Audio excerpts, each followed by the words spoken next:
আজকে বানিয়ে নেব healthy salad for weight loss. এর জন্য প্রথমেই আমি নিয়ে নিয়েছি ব্রোকলিগুলোকে এরকম ছোট ছোট করে কেটে নিয়েছি। আর নিয়েছিলাম একটা গাজরটাকে এরকম ছোট ছোট করে কেটে নিয়েছিলাম।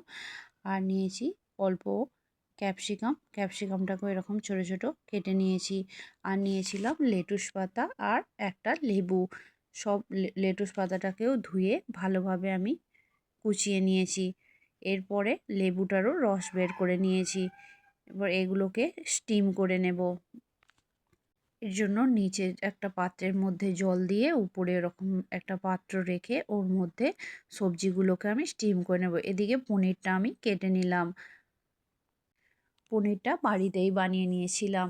এরপরে একে একে সব সবজিগুলো বলতে গাজর, তারপরে দিয়েছিলাম কিছুক্ষণ পর ক্যাপসিকাম, আর ক্যাপসিকামটা দেওয়ার কিছুক্ষণ পর ব্রোকলিটাও দিয়ে নিলাম। এরপর ঢাকনা দিয়ে স্টিম করে নিচ্ছিলাম। এরপর দেখে নিতে হবে যে এরকমভাবে আমি দেখে নিচ্ছিলাম যে স্টিম হয়েছে নাকি। তো যাই হোক হয়ে গিয়েছিলো। এরপর বন্ধ করে দিতে হবে। তারপর লেবুর রসটাতে দিয়ে দিতে হবে অলিভ অয়েল, আর দিয়ে দিতে হবে ব্ল্যাক পেপার, দিয়ে একটু নাড়িয়ে নিতে হবে। ভালোভাবে মিক্স হয়ে গেছে দেখতেই পাচ্ছেন। এরপরে স্যালাডটা বানিয়ে নেব। এতে দিয়ে দিয়েছিলাম আমি শসা কুচি, আর দিয়েছিলাম লেটুস পাতাগুলো যে কুচিয়ে রেখেছিলাম, এগুলো দিয়ে দিলাম এর মধ্যে। দিয়ে এবার যে লেবুর রসটা বানিয়ে রেখেছিলাম সেটা দিয়ে নিলাম এর মধ্যে।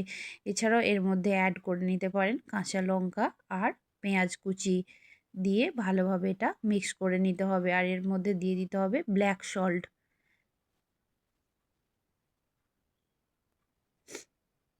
এইভাবে বানিয়ে নিন super healthy and weight loss salad.